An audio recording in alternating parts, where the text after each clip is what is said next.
Bismillah. Assalamualaikum warahmatullahi wabarakatuh. Alhamdulillah. Alhamdulillahilladzi ahyana fi hadhihi dunya wa amatana wa ilaihin nusyur. Segala puji hanya kita panjatkan pada Allah Subhanahu wa taala yang telah menghidupkan kita di dunia ini, memberikan kita kesempatan untuk memperbanyak amal soleh, memberikan kita kesempatan untuk mengejar surga Allah Subhanahu wa taala, kembali ke rumah asal kita, rumah orang tua kita, Adam alaihissalam. Dan segala puji hanya bagi Allah Subhanahu wa taala yang akan mematikan kita. Tidak tahu kapan kita akan meninggal dunia. Apakah esok, ataukah lusa, ataukah pekan depan, ataukah bulan depan. Tapi yang kita tahu, kita pasti akan mati. Maka hendaknya hal yang sedemikian itu membuat kita memperbanyak amal soleh. Karena dunia ini sebentar, sedangkan akhirat itu selama-lamanya. Tadi pagi kami menyolati dan mengantarkan jenazah, di mana hari-hari sebelumnya tidak ada rasa sakit, tidak ada keluhan yang dirasakan oleh beliau, kecuali sedikit. Jadi maghrib mengeluh, isya nazak, kemudian meninggal dunia. Tidak ada yang tahu kapan kita meninggal dunia. Beberapa teman saya yang kuliah di Libya saja, di antaranya sudah meninggal dunia. Ada yang kena kanker, ada yang kena pecah pembuluh darah, ada yang kecelakaan. Ya. Beberapa di antara mereka penghafal Quran. Bahkan belum sempat untuk dalam artian memberikan manfaat yang banyak kepada kaum muslimin. Maka jika Allah masih memberikan kita kesempatan untuk hidup, perbanyaklah amal. Ya. Karena kebanyakan manusia di akhirat nanti berteriak karena kurangnya amal. Rabbana akhrijna na'mal salihan ghairal ladzi kunna na'mal. Itu teriakan kebanyakan manusia di akhirat. Ya Rabb, keluarkan kami dari akhirat ini, balikkan kami ke dunia, biar kami mengerjakan amal-amal soleh yang dulu kami tinggalkan, yang dulu kami sia-siakan, yang dulu kami tidak mengerjakan. Itu teriakan kebanyakan manusia. Pertanyaannya, kita termasuk kebanyakan manusia itu, ataukah minoritas di antaranya yang bersyukur telah manfaatkan hidup kita dengan banyak amal soleh? Segala puji hanya bagi Allah yang akan bangkitin kita di akhirat, yang akan kita lewati jalan yang begitu panjangnya. Bahkan di Bangsal, ya, di Musola Al-Hanif kemarin kami sampaikan, Abu Hurairah saja ketika nazak menangis. Kemudian ditanya, ma yubkika, apa yang membuatmu menangis wahai Abu Hurairah? Maka Abu Hurairah menjawab, perjalanan setelah ini begitu panjang, sedang bekalku begitu sedikit. Abu Hurairah, sahabat yang paling banyak merawikan hadis. Jadi sahabat yang paling banyak merawikan hadis itu Abu Hurairah, kemudian Ibnu Umar, kemudian Anas bin Malik, kemudian Aisyah radhiyallahu anha. Merasa bekalnya begitu sedikit. Pertanyaannya, kalau Abu Hurairah sedikit, kita apanya sedikit gitu? Abu Hurairah sedikit, lah kita apanya sedikit gitu? Maka perbanyaklah amal soleh sebelum hari itu datang, di mana banyak manusia menyesal karena kekurangan amal solehnya. Wassalatu wassalamu ala khairil anbiya'i wal mursalin nabiyina Muhammadin wa ala alihi washabihi wa man tabi'ahum bi ihsanin ila yaumiddin, amma ba'd. Bapak Ibu ikhwanti fillah rahimani wa rahimakumullah, alhamdulillah Allah pertemukan kita kembali di rumah Allah yang mulia ini, di kesempatan yang penuh berkah ini, ya, di mana majelis-majelis seperti inilah yang disifati oleh Rasulullah SAW sebagai taman-taman surga. Barang siapa yang senantiasa menghadirinya di dunia, akan dimudahkan oleh Allah Subhanahu wa taala untuk menghadirinya di surga Allah Subhanahu wa taala. Maka perbanyaklah hadir di taman-taman surga seperti ini. Dan insya Allah mulai saat ini sampai bulan-bulan ke depannya, insya Allah, jika Allah berikan taufik dan kemudahan, kita akan mengkaji kitab baru. Loh, kok kitab baru lagi? Ya, itulah manusia ya. Ya itulah manusia ya. Kita akan mengkaji kitab baru. Ya, kitab ini ditulis oleh Ibnul Qayyim Al-Jauzi rahimahullahu ta'ala. Nah, kemarin juga kitabnya Ibnu Qayyim, sekarang juga kitabnya Ibnu Qayyim. Loh, kok akeh saat kita demo? Akeh kitab Ibnu Qayyim. Banyak kitabnya Ibnu Qayyim itu. Ya. Sedikit yang kita baca, banyak yang dia tulis gitu. Ya. Zadul Ma'ad, Ad-Da'wa Dawa, ya, Wabil Soyib, ya, dan banyak kitab-kitab yang lainnya, ya, taman-taman orang yang jatuh cinta, ya, Rodotul Muhibbin, banyak sekali. Ya, Ibnu Qayyim itu julukan yang pantas untuk beliau itu adalah alim yang multi talent, masya Allah. Apa multi talent itu ya? Kan biasanya seorang alim itu kan spesifik pada kelebihan-kelebihan atau penguasaan-penguasaan tertentu. Misal kalau sekarang ada doktor ya, doktor akidah kan gitu ya. Ada doktor dalam ilmu hadis kan gitu ya. Doktor dalam ekonomi syariah gitu. Nah, kalau Ibnu Qayyim Al-Jauzi rahimahullah ta'ala, keberkahan yang beliau dapatkan dari Allah Subhanahu wa ta'ala adalah beliau menguasai hampir semua disiplin ilmu. Masya Allah. Itu luar biasanya beliau. Bahkan beberapa kitab beliau itu ditulis di atas tunggangannya. Dari naik tunggangan, turun jadi apa? Kitab. Antum naik bus turun aja apa? Jadi kenger gitu ya kita ini. Ya, jadi apa? Kesemutan kan gitu ya. Ya. Kita naik bis ya, naik mobil gitu. Kalau kelamaan safar misal naik kereta, naik pesawat ya. Turun-turun gulune kenger gitu ya. Turun-turun sikile abuh kesemutan. Ibnu Qayyim itu turun-turun dapat apa? Dapat kitab. Itu loh bedanya kita sama beliau ini. Ya, itu bedanya kita sama beliau gitu. Ya, masya Allah ya. Rahimahullahu ta'ala. Beliau, nah ini kok baru nyala ini. Ya, beliau rahimahullahu ta'ala ini ya seperti yang kami sampaikan di pertemuan sebelumnya, yaitu satu generasi bersama dengan Imam Ad-Dhahabi rahimahullahu ta'ala, bersama dengan Ibnu Katsir rahimahullah ta'ala, dan beberapa ulama-ulama generasi emas pada waktu itu. Jadi kalau kita melihat sejarah perkembangan ilmu Islam itu kan ya naik turun ya. Naik turun. Kenapa? Karena ada polemik politik, ada perang saudara, belum lagi perang sama orang-orang kafir. Jadi keilmuan itu ya naik turun. Nah, pada generasinya Ibnu Taimiyah dan generasinya Ibnu Qayyim rahimahullah ta'ala itu mulai melejit ya keilmuan Islam. Kitab-kitab banyak ditulis ya, walaupun pada waktu itu masih ada beberapa peperangan ya di generasi mereka, tapi pada generasi mereka itu banyak kitab-kitab itu ditulis. Ya. Dan Wabil Soyib ini pun ya adalah kitab yang ditulis oleh Ibnu Qayyim Al-Jauzi rahimahullah ta'ala, terinspirasi dari tulisan Ibnu Taimiyah rahimahullahu ta'ala. Ya.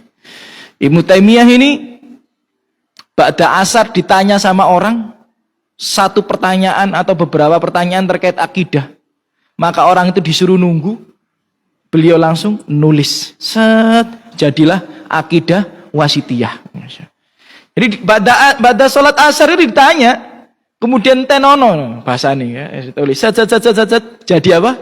Jadi kitab, nggak pakai googling, ya, nggak pakai googling, nggak pakai ngambil apa buku-buku jadi rujukan, nggak pakai, langsung tulis aja. Ya, jadi nggak pakai ngambil. Kita kan kadang-kadang kalau misal kita bikin skripsi, bikin bahas gitu ya, tugas kuliah. Kan kita harus ke perpustakaan, ngambil rujukan ini, ngambil rujukan ini. Ibnu Taimiyah tinggal ngambil buku tulis, belum maghrib udah selesai nih. Dipelajari di Libya, dipelajari di UIM 6 bulan. Ya.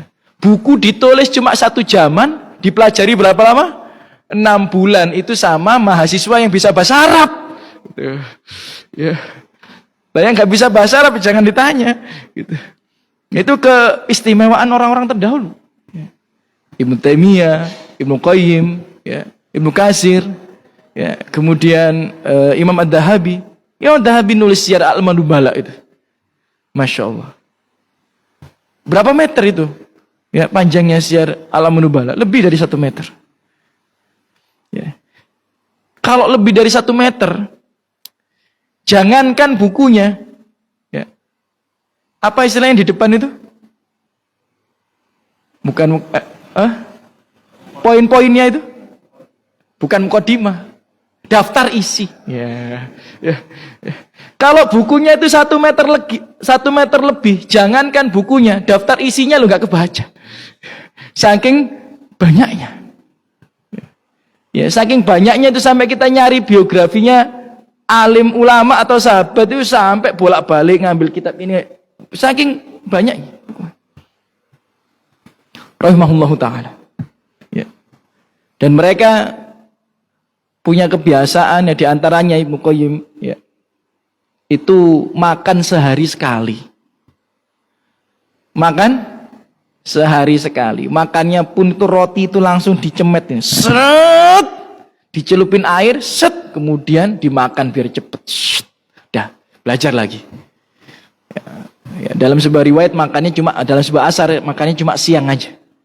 Jadi langsung dicelupin air biar cepet.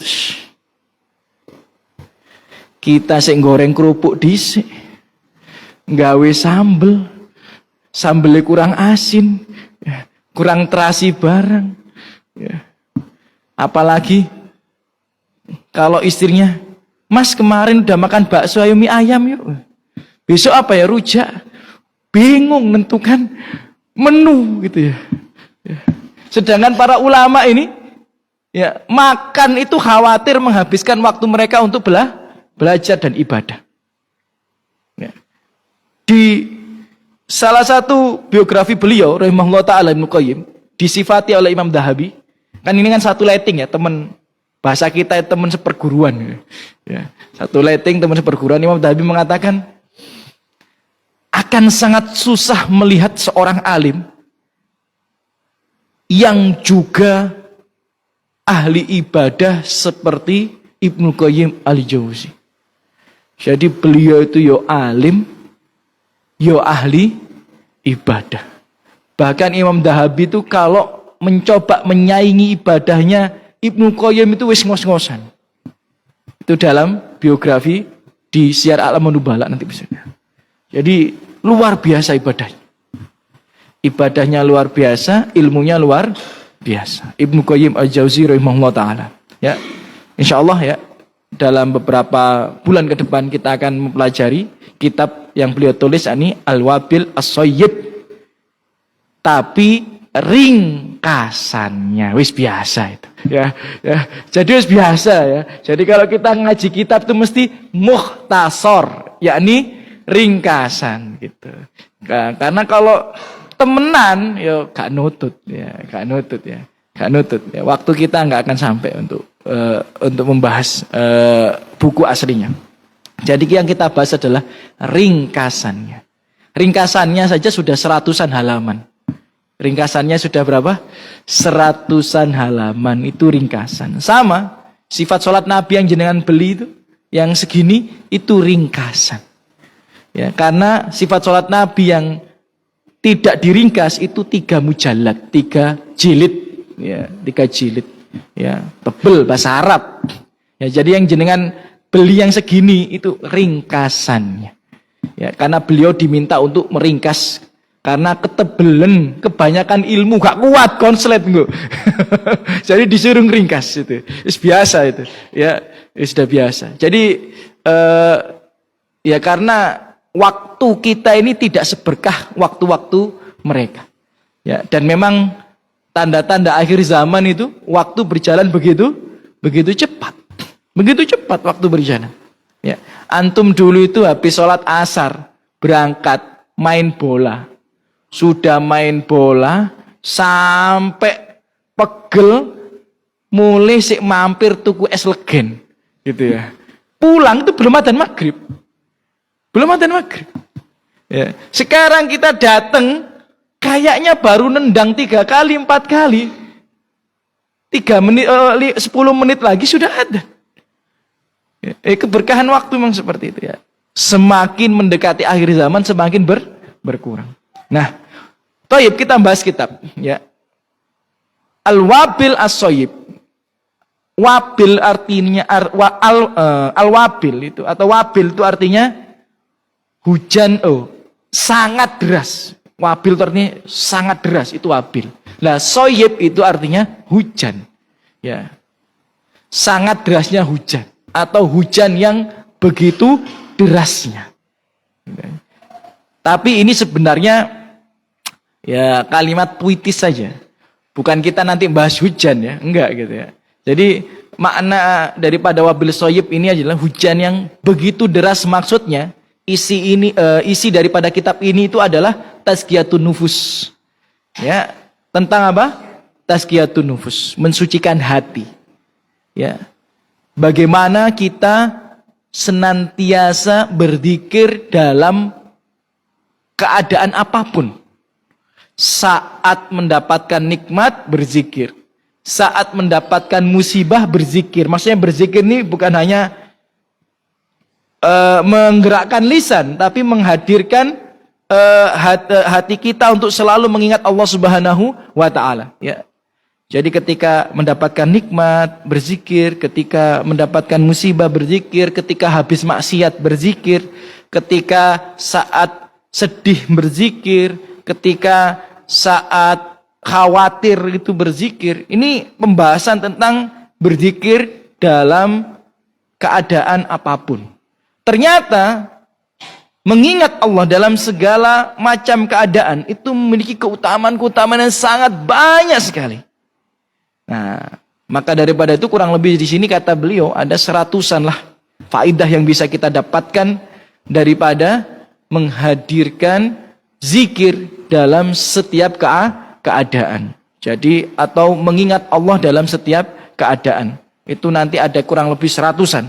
Ya, ada 100-an ya yang diringkas dalam 100-an halaman. Ya. Bapak Ibu, saudara-saudariku rahimani wa rahimakumullahu taala, ya. Di sini yang meringkas adalah Abu Abdurrahman Al-Qari Yusuf bin Nuh Ahmad. Taib, ya. Syekh Ahmad hafidhahullahu taala. Beliau memang meringkas banyak buku-buku dari Ibnu Qayyim Al-Jauzi rahimahullahu ta'ala. Taib. Kita masuk pada pembahasan yang pertama. Ya. Pembahasan yang pertama, unwanus sa'adah wa alamatul falah. Ya. Jadi unwan itu secara bahasa itu artinya alamat, ya. As-sa'adah, ya. Wa alamatul falah, ya, alamah ya unwan sama. Jadi tanda-tanda kebahagiaan dan kemenangan seorang hamba. Seseorang itu bisa dikatakan dia akan bahagia dan dia akan menang. Ciri-cirinya itu ada 3. Kata siapa? Ibnu Qayyim rahimahullah ta'ala, bukan kata saya. Nah, nanti kalau saya jawab sok tahu antum tat gitu ya. Ya makanya tuh enaknya kajian kitab kan gitu ya. Antum nggak bisa nyalain saya ya, karena saya baca kitab gitu. Nanti antum kalau mau protes ya protes sama Ibnu Qayyim saja gitu. Ya.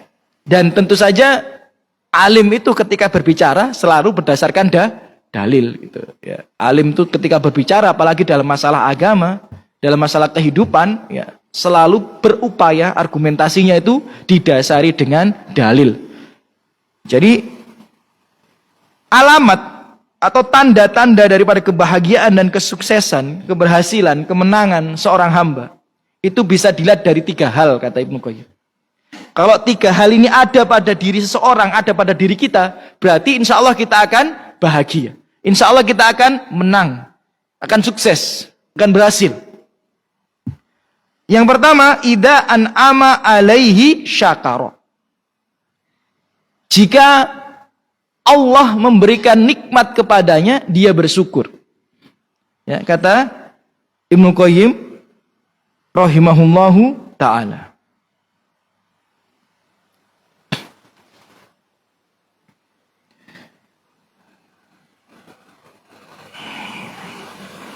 Taib.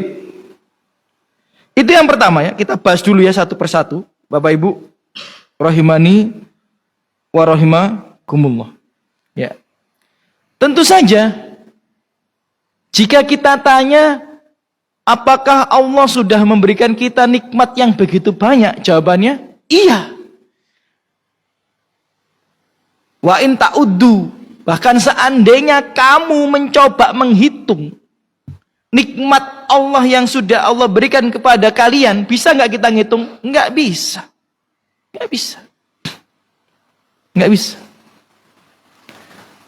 Mata saja ini, beberapa orang tuh rela membayar puluhan, ratusan, bahkan miliaran hanya untuk bisa melihat dengan sempurna. Ginjal, ya. Beberapa orang itu mempertaruhkan segalanya agar dia bisa mendapatkan cangkok ginjalnya. Kaki, tangan, pendengaran. Saya ini pernah keracunan pindang, gitu ya. Nggak tahu pindang apa tongkol yang langsung satu satu ekor gitu ya, satu ekor gitu. Pernah ya, habis makan waktu di pondok, nggak lama tiba-tiba pipi saya kebas. Kok nggak terlalu kerasa ini, kok agak kebas-kebas gimana gitu. Kemudian mata saya burem, nggak lama langsung ngeblur. Jadi pipi kebas, bibir rasanya ndower, pandangan ngeblur. Gitu saja, paniknya luar biasa. Paniknya luar biasa. Padahal masih bisa ngelihat ya, cuma ngeblur. Serius, benar-benar ngeblur. Ya. Habis makan pindang atau tongkol itu. Wah, gua po kabeh. Saya sampai minta tolong belikan Sprite, tolong belikan Pocari Sweat, tolong berikan kelapa hijau, semuanya tolong belikan semua intinya. Ya. Sprite campur garam tak minum, Pocari Sweat saya minum, susu minum, kelapa hijau minum. Masya Allah.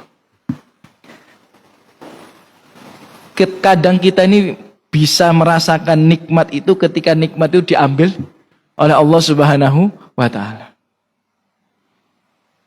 Saya juga pernah keracunan kayak orang mau mati. Gara-gara makan makanan yang sudah dirubung semut. Sebenarnya nggak ada masalah. Yang jadi masalah, ya kita itu ya lalai juga ya. Jadi makanannya itu kita sudah kelilingi dengan kapur semut. Nah, jadi semut-semut yang sudah melewati kapur semut ini tadi loh, ya kan? makan makanan kita. Jadi makanan kita ini baru sadar kayaknya ini kena serpian-serpian kapur racun semut itu tadi. Itu loh. Ya, saya ngelihat atap masjid itu muter-muter kayak gini. Temen saya itu dari subuh sampai isya gak bisa bangun kecuali sholat doang. Padahal di masjid tapi gak sholat berjamaah. Saking gak kuatnya gitu. Sampai duduk. Gara-gara mangan kapur semut. Ya, ketika sudah gak mutar-mutar kayak gitu, betapa bahagianya hidup kita. Ya, mutar-mutar. Wung, wung, wung, wung, wung, wung. Masya Allah.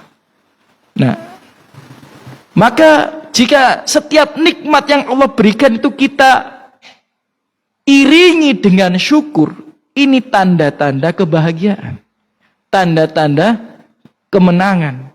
Karena dalam hadis, dalam ayat ya, surat Ibrahim ayat yang ke-7, ayat Allah Subhanahu wa taala, wa itta'adzana rabbukum la in syakartum la azidannakum. Dan ingatlah kalian ketika Allah sudah memaklumkan sebuah perkara. Apa yang dimaklumkan oleh Allah Subhanahu wa taala, apa yang sudah ditetapkan oleh Allah Subhanahu wa taala, la in syakartum la azidannakum. Ini teori yang sudah kita ketahui dari kecil, tapi prakteknya begitu berat ya.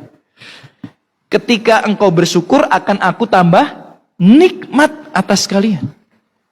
Jika engkau bersyukur akan aku tambah nikmat atas kalian.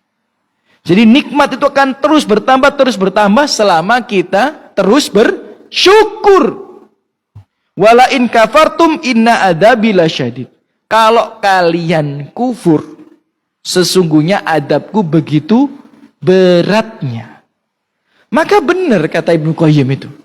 Salah satu tanda seorang itu ya bahagia atau akan memperoleh kebahagiaan, menang atau akan memperoleh kemenangan, ya ketika dia diberi nikmat itu syukur. Kenapa? Karena nikmat itu akan berkelanjutan dan terus berkelanjutan.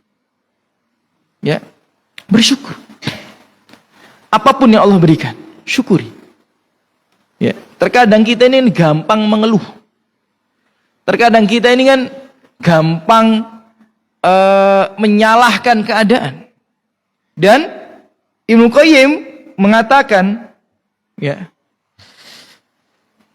rukun daripada syukur. Ya, ada 1, ada 2, ada 3, ada 4. 4 rukun daripada syukur. Maksudnya apa? Jika salah satu tidak terpenuhi, maka orang tidak bisa dikatakan bersyukur, gitu loh maksudnya. Ini kata beliau loh ya, bukan kata saya. Kembali lagi, ini kajian kitab, ini bukan kajian tematik, bukan kajian ya suka-suka saya, mboten. Ya, ini kajian kitab. Ya. Kata beliau ada 4 rukun daripada syukur. Salat salah satu rukunnya adalah rukuk. Berarti orang kalau sholat nggak pakai rukuk, sah apa tidak sholatnya? Tidak. Yang pertama, al-i'tiraf biha batinan. Ya. Syukur itu menghadirkannya dalam hati. Jadi bukan hanya lewat lisan. Jangan orang ngomong alhamdulillah, aslinya aku ya bersyukur, gitu ya. Tapi kok, lah berarti ya gak bersyukur. Ya. Atau ngomongnya alhamdulillah, tapi dongkol. Suami ngasih hadiah sama istrinya. Ya terima kasih. Ucapannya terima kasih, hatinya dongkol. Berarti belum dikatakan bersyukur. Ya, syukur itu yang paling utama itu ada dalam hati. Ya. Karena syukur itu lebih identik dengan amalan hati. Ya. Wa tahaddus biha dhahiron. Kemudian sesekali membicarakannya dengan lisan kita.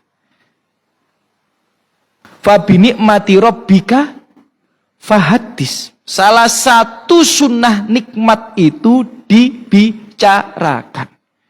Jika Anda malu membicarakan dengan orang lain, Anda bisa membicarakan dengan istri Anda. Ibu bisa membicarakan dengan suami ibu. Itu salah satu kebiasaan saya sama istri, setiap pagi ngopi, nyemil, sambil tahadus binikmah. Alhamdulillah ya dek ya. Alhamdulillah ya dek ya. Selalu gitu. Alhamdulillah ya dek ya. Mencoba mensyukuri apa yang terjadi di hari yang kemarin. Alhamdulillah ya dek ya. Pas aku patah kaki, kamu sudah lahiran. Alhamdulillah ya dek ya. Gini. Wah, musibah apapun mencoba kita syukuri. Tuh. Ya. Keadaan apapun coba kita syukuri. Alhamdulillah ya dek ya. Saya dulu ngelamar ditolak. Wah, yang penting ya sampean coba mensyukuri keadaannya gitu. Ya. Coba kok lamaranku diterima nggak nikah sama sampean kayak gitu. Ya. Jadi biasakan ya mensyukuri keadaan dengan dibicarakan. Dan orang yang paling mudah kita ajak bicara masalah nikmat adalah pasangan kita pasti, anak-anak kita, orang tua kita, orang yang tinggal bersama kita. Gitu. Ya, kalau dengan orang lain ya sesekali. Ya, kalau dengan orang lain ya sesekali. Ya, cerita, misal aku nggak kepikiran bisa umroh tapi Allah mudahkan, nggak apa-apa diceritakan sekali. Yang penting kan bukan untuk pamer. Ya, aku ada harapan ini, alhamdulillah kok terpenuhi dan sebagainya. Nggak apa-apa, sesekali diceritakan. Ya, yang penting tidak ya riya terhadap manusia. Wa tasrifiha fi mardati waliyiha. Menggunakannya untuk mendapatkan ridho dan cinta Allah Subhanahu wa taala. Ya. Orang itu tidak bisa dikatakan bersyukur sebelum nikmatnya digunakan untuk mendapatkan ridho dan cinta Allah, sayang Allah. Maka daripada itu dalam sebuah hadis dikatakan Nabi itu sholat sampai kakinya merah dan bengkak. Kalau kita sholat matanya yang bengkak, soalnya sih ngantuk. Nah gitu kan, sama-sama bengkak gitu. Cuma Nabi itu kakinya yang bengkak karena terlalu lama berdiri. Kalau kita matanya yang bengkak karena sih ngantuk gitu. Sih ngantuk gitu. Padahal cuma 3 rakaat bisa, ya 10 menit sebelum subuh bisa, gitu. Ya, wis saweneng alhamdulillah. Ya. Nabi itu sampai kakinya bengkak. Pertanyaannya, kalau antum 1 jam aja sholat, bengkak kaki? Enggak. Antum sholat 1 jam nggak akan bengkak kaki antum, nggak akan bengkak. Ya. Kami sholat di Masjidil Haram dan Masjid Nabawi, kalau Ramadan itu kan kurang lebih 2 jam. Ya, hitungannya ya dari Isya tapi bukan dari taraweh ya. Jadi dari Isya sampai selesai witir itu kurang lebih 2 jam atau 1 jam 45 menit lah. Itu kaki kami nggak bengkak tuh. Padahal kan tiap hari sholat ya. Tiap hari nggak ya, tiap hari sampai pulang gitu kan. Ya. Bengkak apa tidak? Enggak tuh. Padahal itu ya kurang lebih 2 jam. Ya walaupun ada istirahat-istirahatnya. Nabi juga kan sholatnya ada istirahat-istirahatnya. 2 jam, enggak bengkak. Kalau bengkak berarti lebih dari 2 jam. Pasti itu. Lebih dari 2 jam. Makanya para ulama hadis itu menjelaskan kebiasaan sahabat ketika sholat malam itu kurang lebih 3-5 jam. Jadi ketika sholat tarawehnya sahabat itu kurang lebih berapa? 3-5 jam. Ini bukan dari hadis letterlek, enggak, cuma ahli sejarah saja. Ya, melihat dari runutan hadis dikaitkan dengan satu sama lain kurang lebih ya 3-5 jam sholat tarawehnya. Coba kalau kita di sini ada sholat taraweh 3 jam. Yang 1 jam tatat. Ya, rong dino wis sepi gitu. Apalagi 3-5 jam. Ya. Nah kemudian Aisyah melihat suaminya kakinya yang merah yang bengkak karena terbiasa sholat malam begitu lama, menegur, ya Rasulullah, kenapa kamu sampai berbuat seperti ini? Bukankah kamu ini sudah diampuni dosanya? Ya, yang sebelumnya dan yang akan datang. Jadi dosamu kan sudah diampuni, udah ada jaminan ampunan yang telah lalu dan yang akan datang. Kita ada jaminan? Nggak ada. Kemudian Rasulullah menjawab, afala akun abdan syakuron. Wahai Aisyah, apa kamu nggak pengen ya melihat aku menjadi hamba yang bersyukur? Loh, kaitannya apa? Maka para ulama hadis menjelaskan, Allah itu memberikan Nabi kenikmatan berupa apa? Ilmu, berupa kesehatan, berupa waktu luang. Ini nikmat semua. Kemudian digunakan oleh Nabi SAW untuk ibadah. Itulah syukur. Jadi bentuk daripada syukur, rukun daripada syukur yang nomor 3 itulah menggunakan nikmat yang Allah berikan untuk meraih ridho dan kasih sayang Allah, cinta Allah. Kalau kesehatan, kalau waktu luang ya digunakan dengan ibadah. Kalau rezeki berarti digunakan dengan sedekah. Ya tergantung gitu. Kalau dikasih nikmat anak, cara bersyukurnya itu bagaimana? Mendidiknya dengan sebaik-baiknya. Kalau dikasih pasangan yang solehah, yang soleh, ya diajak untuk sama-sama bertakwa kepada Allah. Malah nggak dibiarkan begitu saja. Itu namanya mensyukuri nikmat Allah, menggunakan nikmat yang Allah berikan untuk meraih ridho dan kasih sayang Allah. Dan ini umum ya konteksnya ya, itu hanya contoh. Anda bisa tarik dengan misal-misal yang lainnya. Anda bisa tarik dengan misal-misal yang lainnya. Ya. Kesehatan itu sangat luar biasa, nikmat sehat. Ya. Waktu luang, keamanan yang bahkan tidak dimiliki oleh saudara kita di luar sana. Orang saudara kita di Sudan nggak dapat nikmat keamanan. Saudara kita di Palestina sebagian tidak mendapatkan nikmat keamanan. Antum dapat nikmat keamanan. Rezeki gunakan untuk umroh, gunakan untuk bangun masjid, gunakan untuk ibadah. Nggak usah takut. Nggak usah takut. Ya. Jangan, nggak usah takut. Nggak bisa dikatakan orang itu bersyukur kepada Allah kalau punya uang dikekep aja, gak iso dikatakan bersyukur.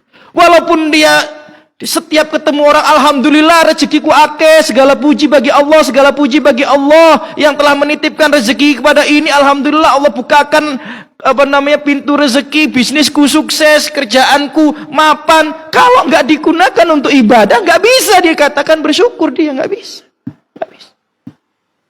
Itu kata para ulama, nggak bisa. Jadi kalau bahasa kasare omong kosong, omong doang, nggak bisa, nggak bisa. Saya umroh sama istri itu, sisa uang di tabungan saya cuma 3 juta. Ada rezeki istri tak tawarin, mobil apa umroh? Umroh mas, ya wis, bless. Sisa cuma 3 juta tabungan saya. Padahal istri itu mau lahiran, nggak peduli, nggak ngurusin lahiran sono rezeki ini. Itu namanya cara untuk bersyukur pada Allah. Allah menitipkan rezeki yang dulu kita nggak bisa nabung, sekarang bisa nabung. Gunakan untuk ibadah. Gunakan untuk ibadah. Ya, karena ketakwaan kita itu butuh bukti. Ketakwaan kita itu butuh bukti. Bukan hanya di lisan. Bukan hanya pengakuan manusia. Tapi perjuangan dan pengorbanan kita pada Allah Subhanahu wa Ta'ala. Lihatlah cintanya Tolha kepada Rasulullah. Sampai rela menjadi samsak hidupnya Nabi. Ketika Nabi dihujam pedang tombak, dipeluk sama Tolha. Ada serangan pedang dari sini, tubuhnya Tolha yang dikenakan. Nah, ini namanya bukti daripada ketaatan. Harus ada perjuangan. Ya memang butuh mental yang kuat yang seperti itu. Gunakan. Nggak semua orang bisa memiliki nikmat yang Allah berikan kepada antum. Jika Allah berikan kepada antum nikmat itu gunakan. Antum dekat dengan masjid, Bukti syukurnya adalah sholat berjamaah. Antum dekat dengan masjid, sono jauh dari masjid, antum nggak sholat berjamaah. Naudzubillah min dzalik. Ya, jadi itu yang nomor 3.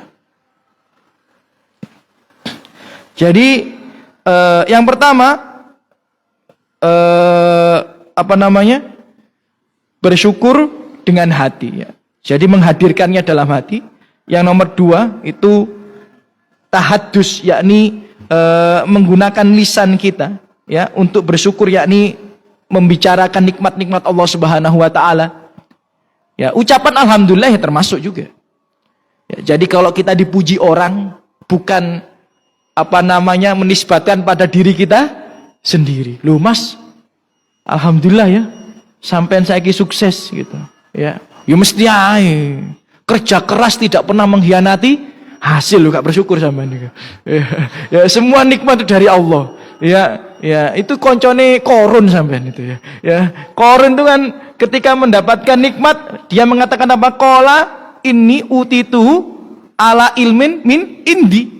Aku ini dapat ini karena ilmu yang aku miliki, karena kecerdasanku dalam mengelola harta, bisnis apa sebagainya. Sampean sogeh itu bukan karena pintar. Sampean sukses itu bukan karena pintar. Banyak orang lebih pintar daripada sampean, gak lebih kaya daripada sampean. Serius. Saya punya teman-teman dulu itu yang juara olimpiade se-Jawa Timur sampai se-Indonesia. Kaya nggak sekarang? Ya kaya. Cuma jadi dokter spesialis. Ya kaya lah, tapi nggak yang wow. Ada teman saya yang cengengesan nih, gak patek pinter. Wah, umroh setahun 3 kali aja bisa dia. Jadi seandainya pintar itu adalah tolak ukur daripada kesuksesan. Ini saya temanku yang juara olimpiade se-Indonesia yang di Semansa, pasti lebih kaya daripada temanku yang cengengesan waktu sekolah. Tapi enggak. Ada teman saya yang juara se-Jawa Timur juga. Ya, kalau dulu kan istilahnya USN ya, mungkin ya tahu ya. USN itu kalau saya masih di Semansa. Sekarang ya mohon maaf ya, tanpa bermaksud merendahkan pekerjaan dia ya. Ya bekerja, punya bisnis kecil-kecilan gitu. Ya, sedangkan yang satunya itu yang dulu mohon maaf ya dibodoh-bodohin. Saya kan melihat ini ya, dulu ya mungkin bercanda lah. Dibodoh-bodohin gitu ya. Maksudnya kalau nilainya itu selalu di bawahnya. Sekarang malah punya jabatan tinggi di Pertamina. Kaya, duitnya banyak. Dia yang keterima di ITB, teknik pertambangan. Wah, susah waktu itu ya. Tapi ternyata malah nggak kerja di tambang. Ya, malah kerja biasa. Ya, punya bisnis kecil-kecilan. Tanpa bermaksud merendahkan ini. Cuma maksud saya itu yang lebih pintar belum tentu lebih sukses. Yang lebih kuat belum tentu lebih sukses. Sampai sama kuli kuatan sopo sampai. Oh, saya tuh pernah ngancani kuli sak jam wis keliengan aku. Jadi kuli nang pondok tak kancani sak jam ya, biasalah ya, basa-basi. Ngadem wis keliengan aku. Sak jam keliengan rek. Dane kuli sak bendino dari jam 7 sampai jam 4 sore. Ya. Tapi belum tentu mereka yang lebih kuat, lebih sukses, belum tentu. Ya, maka kesuksesan itu dari siapa? Dari Allah Subhanahu wa taala. Ya, itu bentuk syukur itu. Kemudian menggunakan nikmat itu untuk mencari ridha Allah dan cinta atau kasih sayangnya. Dan insyaallah nanti kita lanjutkan lagi.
La haula.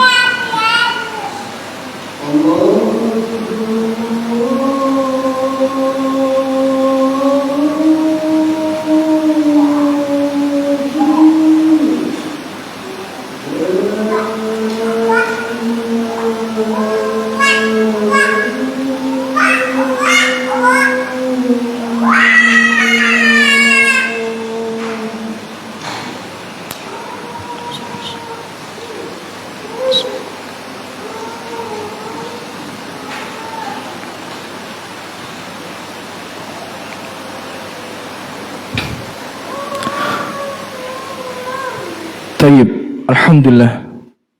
Wassalatu wassalamu ala Rasulillah. Ikhwati fillah, Bapak Ibu saudara-saudariku rahimanirmakumullah. Tadi itu tanda-tanda kebahagiaan. Ya. Orang akan bahagia. Ya, dan orang akan meraih kemenangan, kesuksesan, keberhasilan. Ada 3. Yang pertama, ketika Allah memberikan nikmat kepadanya, dia bersyukur. Ya, ketika Allah berikan nikmat kepadanya, dia bersyukur. Dan rukun syukur. Nah, ada 3 tadi ya, 3 saja, bukan 4 ya, ternyata 3 ya. Fa idza fa'ala dzalika faqad syakaraha ma'at taqsiri. Ya. Ya, jadi 3 itu tadi. Ya, jika 3 hal itu dikerjakan, kata beliau rahimahullahu taala, maka dia sudah bisa dikatakan sebagai hamba yang bersyukur. Ya, jadi menghadirkan rasa syukur itu dalam hati, kemudian dengan ditampakkan dengan lisan secara zahir, ya, kemudian menggunakannya untuk meraih ridho dan kasih sayang Allah Subhanahu wa taala. Dan apabila kita sudah melakukannya, insya Allah kita akan bahagia. Ya, karena Allah tidak pernah mengingkari janjinya. La in syakartum la azidannakum. Kalau kalian bersyukur pasti akan aku tambah nikmat. Dan berarti kalau nikmat itu ditambah itu pasti bahagia. Gaji antum 3 juta ditambah jadi 5 juta bahagia enggak? Bahagia. Ditambah lagi jadi 7 juta bahagia enggak? 10 juta. Wah. Syukuran gitu ya. Nah, jadi ya namanya nikmat itu ditambah berarti bahagia. Ya, bahagia. Ya. Dan sering saya sampaikan kisah ini ya, hadis riwayat Bukhari itu. Bagaimana Rasulullah menggambarkan 2 orang dengan keadaan yang sama, satu memilih untuk tidak bersyukur dan satu memilih untuk bersyukur. Dan akhirnya yang tidak bersyukur sad ending. Sedangkan yang bersyukur happy ending. Ya. Ya, kisahnya siapa? Ya, kisahnya istri-istri Nabi Ismail alaihissalam dalam hadis sahih riwayat Bukhari. Ketika didatangi oleh Nabi Ibrahim alaihissalam, ternyata Nabi Ismail, ya singkat cerita, tidak ada di rumah, lagi mencari nafkah. Kemudian Nabi Ibrahim bertanya, bagaimana keadaan kalian? Apa kata istrinya yang pertama itu? Nahnu bisyarrin. Kami hidup dalam keburukan. Fidikin. Kami hidup dalam kesusahan. Wasyiddatin. Ya, masalah yang begitu berat. Susah, sempit, dan masalahnya itu begitu berat. Fasyakat ilaihi. Dan terus keluhan dan keluhan. Jadi nggak ngomong ini aja. Ini cuma misal potongan daripada omongan istrinya tadi. Mendengar hal itu, ya, termasuk di antara pertanyaannya, apa makananmu? Ya, istrinya jawabnya apa? Daging saja, cuma daging. Ya. Maksudnya mungkin dia pengen buah-buahan, ya kan?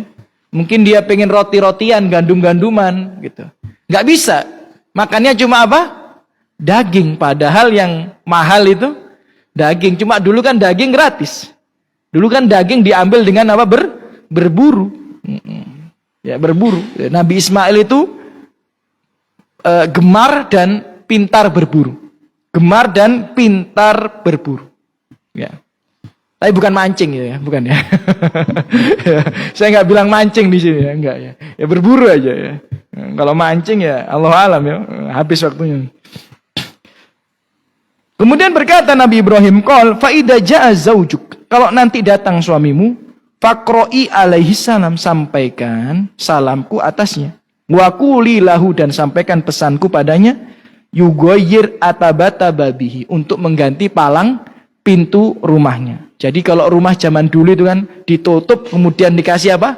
Palang. Ya. Kalau zaman sekarang nggak ada. Tapi yang putih-putih nih ya, rambutnya ini pasti ya sudah apa namanya pengalaman dengan masa-masa kecil itu ya.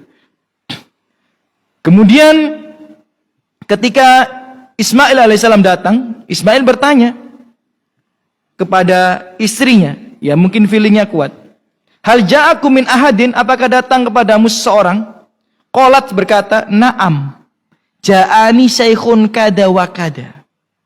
Datang kepadaku kakek yang begini-begini, sambil meremehkan. Ya, sambil meremehkan.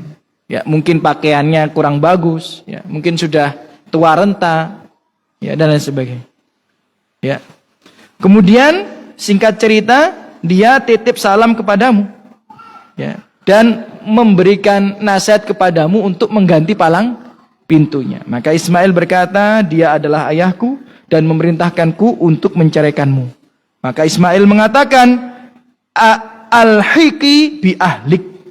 Ya, kembalilah kamu ke rumah orang tuamu. Masya Allah. Jangan-jangan lagu itu terinspirasi dari hadis ya. Ya, balikan aku pada orang tuaku gitu. Ya, itu hadis itu dari zaman Nabi Ismail sampai Nabi Muhammad SAW, ucapan cerai itu ada, banyak yang seperti itu. Kembalilah kamu ke rumah orang tuamu. Maka hati-hati wahai para laki-laki.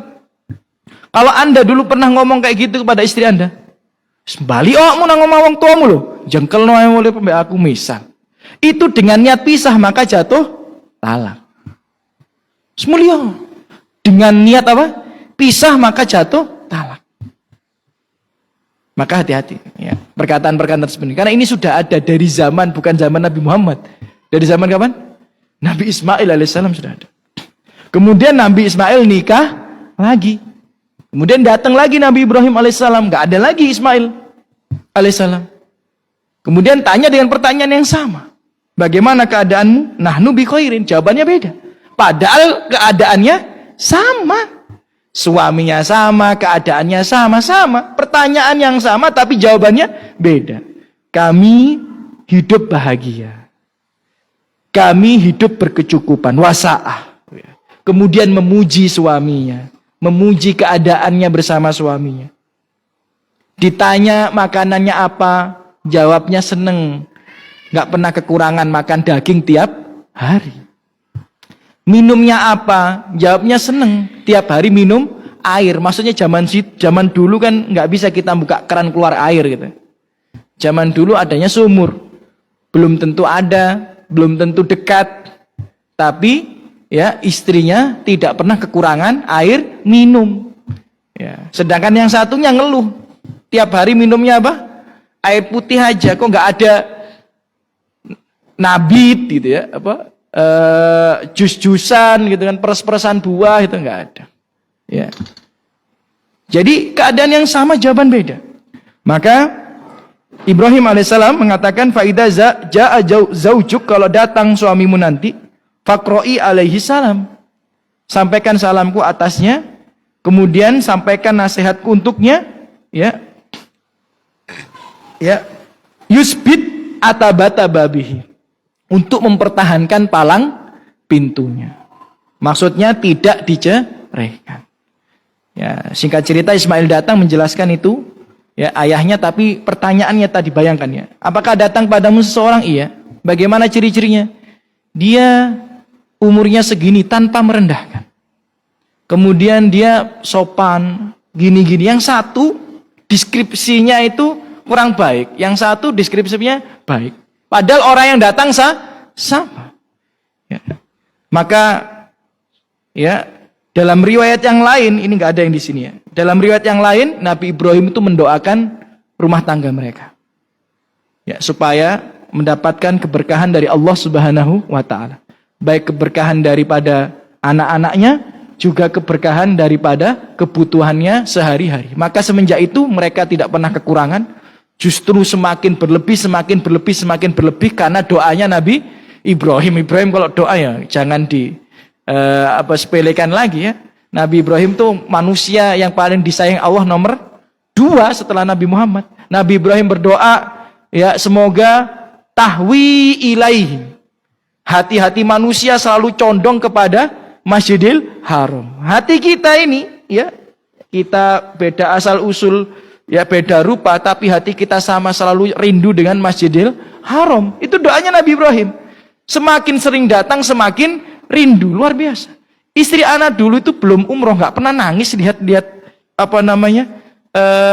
scroll kalau ada Masjid Nabawi, kalau ada Ka'bah, Masjidil Haram kan kadang-kadang di IG itu kan ada ya. Ya algoritmanya kan ada.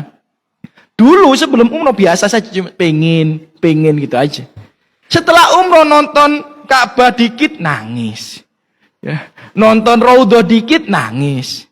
Ya, kemudian tak jelaskan dikit, ini jendelanya Hafsah yang senantiasa terbuka sampai sekarang. Ini bukti cintanya Hafsah kepada Nabi. Ketika rumahnya diminta untuk diwakafkan untuk masjid, Hafsah menolak. Tapi akhirnya membolehkan dengan syarat jendela ini untuk dipertahankan ya selama-lamanya. Ya, karena jendelanya Hafsah itu setelah Rasulullah meninggal itu terus dibuka menghadap makam Nabi Muhammad SAW. Maka sampai sekarang jenengan kalau ziarah makamnya Nabi Muhammad SAW, kanannya itu ada jendelanya Hafsah, masih kebuka sampai sekarang. Karena itu adalah wasiat dari Hafsah. Aku wakafkan tapi syaratnya apa? Jendela ini harus selalu terbuka sampai sekarang. Lihatlah bagaimana orang-orang mengemban amanah itu dengan baik. Nah ini jendela cintanya Hafsah pada Nabi. Nangis kemejeris itu. Ya, lihat lagi Masjidil Haram nangis lagi. Padahal sudah berangkat. Ternyata rindu itu tidak terobati. Hati itu kan terus condong kepada Masjidil Haram, terus condong pada Masjid Nabawi. Sesering apapun antum berangkat. Itu adalah doa Nabi Ibrahim alaihissalam. Jadi jangan kita sepelekan sebuah doa. Bahkan Nabi Ibrahim berdoa semoga semua buah-buahan ya berlimpah. Nabi Ibrahim nggak berdoa semoga banyak pohon-pohonan di Masjidil Haram. Nabi Ibrahim nggak pernah berdoa seperti itu. Nabi Ibrahim cuma berdoa dalam ayatnya itu semoga banyak buah-buahan. Lah antum itu di sini belum musim duren, antum di sana bisa nemu duren. Padahal di sini ada pohon duren, di sana nggak ada pohon duren. Ya. Antum di sini belum musim apa-apa, di sana ada. Antum nyari buah yang nggak ada di sini, ada di sana. Padahal di sana nggak ada pohonnya. Itu doanya Nabi Ibrahim. Termasuk doa Nabi Ibrahim ini memberkahi pernikahannya supaya anak-anaknya itu mendapatkan keberkahan dan juga rumah tangganya. Maka setelah itu rumah tangganya terus sukses, semakin baik, kebutuhannya terlalu tercukupi dan akhirnya alhamdulillah dipilihlah lewat rahim wanita itu ya nasabnya Nabi Muhammad sallallahu alaihi wasallam. Wah, ini nikmat yang paling besar. Dipilih rahimnya sebagai jalur nasab manusia yang paling dicintai oleh Allah Subhanahu wa taala. Gara-gara apa? Gara-gara bersyukur. Ya, jadi jangan remehkan rasa syukur yang kita hadirkan ketika datang nikmat dari Allah Subhanahu wa taala. Itu alamat kebahagiaan, tanda-tanda kebahagiaan seorang, tanda-tanda kesuksesan seorang adalah ketika Allah berikan nikmat kepadanya, dia bersyukur. Ya, bersyukur dengan hatinya, bersyukur dengan lisannya, dan bersyukur dengan menggunakan nikmat yang Allah berikan kepadanya untuk menggapai ridho dan kasih sayang Allah Subhanahu wa taala. Aku qouli hada. Mungkin itu bisa kami sampaikan. Nanti ada alamat kebahagiaan yang nomor 2 dan yang nomor 3. Insya Allah akan kita lanjutkan di pertemuan berikutnya jika Allah berikan kesempatan dan kemudahan. Alhamdulillah salatu wassalamu rasulullah. Ya, Bapak Ibu sekalian, apabila salah kata sikap dari saya pribadi, saya mohon maaf sebesar-besarnya. Kalau ada lebihnya itu sesungguhnya dari Allah Subhanahu wa taala. Semoga yang hadir di sini Allah balas dengan sebaik-baiknya balasan, diangkat derajatnya, diampuni dosa-dosanya, dilimpahkan rahmat rezekinya, yang punya hutang dimudahkan untuk melunasi hutang-hutangnya, diangkat masalah musibah penyakit yang menimpa dirinya maupun keluarganya, dan Allah berikan taufik sehingga kita dimudahkan dalam ketaatan. Allah berikan kita hadiah berupa anak-anak keturunan solehah yang bisa menjadi hujah kita nanti di hari kiamat. Dan semoga Allah berikan kita hidayah dan terus Allah tetapkan hidayah itu dalam diri kita sampai meninggal dalam keadaan husnul khatimah dan dikumpulkan lagi di surga Allah Subhanahu wa taala. Amin ya rabbal alamin. Kita tutup dengan doa kafatul majlis. Subhanakallahumma wa bihamdika asyhadu an la ilaha illa anta astaghfiruka wa atubu ilaik. Assalamualaikum warahmatullahi wabarakatuh.